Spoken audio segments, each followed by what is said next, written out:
There's a certain kind of story that feels manufactured, polished, safe, predictable. You know exactly where they're headed before they even get going. And then there are stories like Bloody Hell. Stories that feel rough, unfiltered, almost confrontational. Stories that don't just tell you something, but challenge you. Bloody Hell isn't just a revenge tale. It's not even really about vampires. It digs a lot deeper. It asks what happens when revenge comes up short, when slaying the monster doesn't repair the world, and worse, doesn't fix you. On the surface, Bloody Hell kicks off with Jacob, a man stripped of his humanity, on a warpath to take out Dracula. Pretty standard setup. You've seen it before. But the story doesn't stick to the usual shonen revenge formula. Pretty quickly, things turn inward. By Volume 2, Volume 3, it shifted from storming Dracula's castle to wrestling with the mental chains binding Jacob. Dracula isn't just some monster in a fortress. He starts to symbolize a hostile world that paralyzes people mentally. The narrative structure moves from action to introspection to philosophical awakening and finally to legacy and origin. The author's big move is subversion, flipping expectations over and over. Subverting the narrative isn't just for shock value, it's a strategic way to shake things up and make you think. For example, Jacob is not the chosen one. He is not destined to do the one thing his entire life has been building towards, killing Dracula.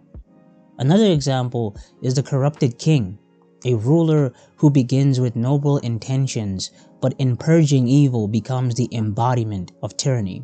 This flips the just ruler archetype into a cautionary tale. All these twists keep you guessing and force you to rethink cultural and writing myths and techniques. But if you use too much of subversion without payoff, it can feel cheap. Bloody Hell, though, manages to weave its surprises tightly with the world and the supporting cast. The story has heavy Arthurian influences, but moves away from the romanticized Grail quest. Instead, it focuses on a more Nietzschean struggle. Arthur, for example, concludes that reforming the world isn't enough. The human heart also needs reformation. The medieval and Arthurian elements aren't just aesthetics, they're tied to the themes of the story, like themes of leadership, duty, and morality. Arthur represents a unique interpretation of the chosen leader. For example, he isn't just a chosen king, he thinks of himself as the helper, here to guide others for the King of Light. He leads with empathy and moral awareness, not domination. He is moved by the suffering of innocence. His rule is defined by empathy and a refusal to tolerate injustice.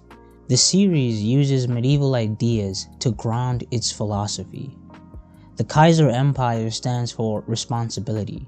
Lancelot embodies loyalty, protecting Arthur's name even when no one is watching. But one of the most interesting things about Bloody Hell is how it splits into two completely different experiences. On one side, you have Kaiser, and Kaiser feels like Game of Thrones, political, strategic, quiet. There are no loud battles, just conversations and shadows, moves for power, questions about morality. Even with vampires present, the story makes one thing clear. Humanity does not need monsters to be evil. And then you cut back to Jacob, and it's a completely different story. It's training, fighting, survival. He's struggling against enemies that in Kaiser have already been vanquished. You even have side characters casually wiping out an entire continent of vampires, while Jacob, the main character, can't even beat a single captain. That contrast is intentional, because Bloody Hell is showing us two types of strength: external power and internal clarity. and then it asks which one actually matters. Moments like Julian and Lancelot's interaction take on a new meaning once you know Julian's actually a schemer, a Littlefinger type of character. In hindsight, their scene hits even harder. Normally, revenge stories walk the same path. You suffer, you get stronger, you win, you feel better. Bloody Hell just throws that out the window. Instead, there's this idea of mental chains. Jacob's real enemy isn't Dracula, it's his own state of mind. Rage, obsession, the desperate hunt for meaning in a world that doesn't hand it to you. Dracula becomes less of a villain and more of a metaphor, a symbol for a world that numbs people, pushes them into apathy and paralysis. The question stops being, can Jacob kill Dracula, and shifts to, can Jacob free himself? The characters in Bloody Hell aren't just people. They're walking philosophies. Jacob begins as a blank slate, pure rage. He's not a hero. He's more like a reaction. But that's on purpose. Over time, he becomes something like Nietzsche's Übermensch, not a world saver, but someone who masters himself. His journey isn't about power, it's about discipline and self-control. That rage he starts with, he's learning to understand it, not let it consume him. I found it funny how Jacob's father resembles the author and gets killed off. In that way, to me, the story feels personal, like the author's working through something, killing off an old version of himself and letting Jacob grow beyond that. Jacob's arc is all about the tension between good and evil, balancing being a vampire and his eventual commitment to the god of light. Arthur might be one of the most interesting characters in this series. Visually, he contradicts expectations.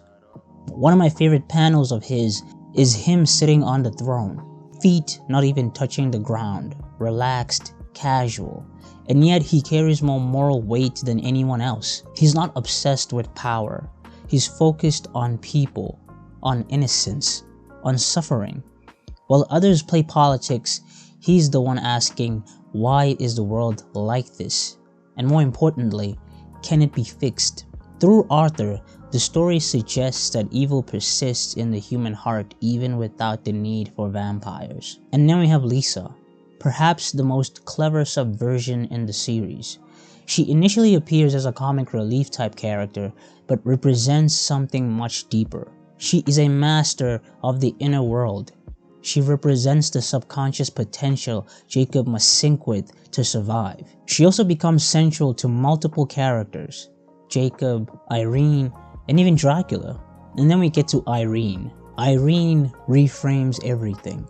Her story introduces the idea that power isn't just strength. Her introduction 200 years in the past provides emotional depth, which is funny because if you know Irene, you know emotional depth is nothing to her. Her struggle with the degenerative disease combined with her mastery of the Abyss Trinity turns the power system into a metaphor for overcoming physical and mental limitations. And then we have the Count Dracul himself.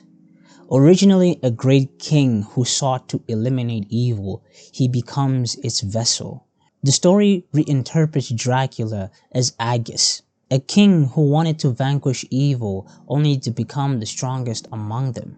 Interestingly, the series actually explores the origin of vampires, something many stories ignore.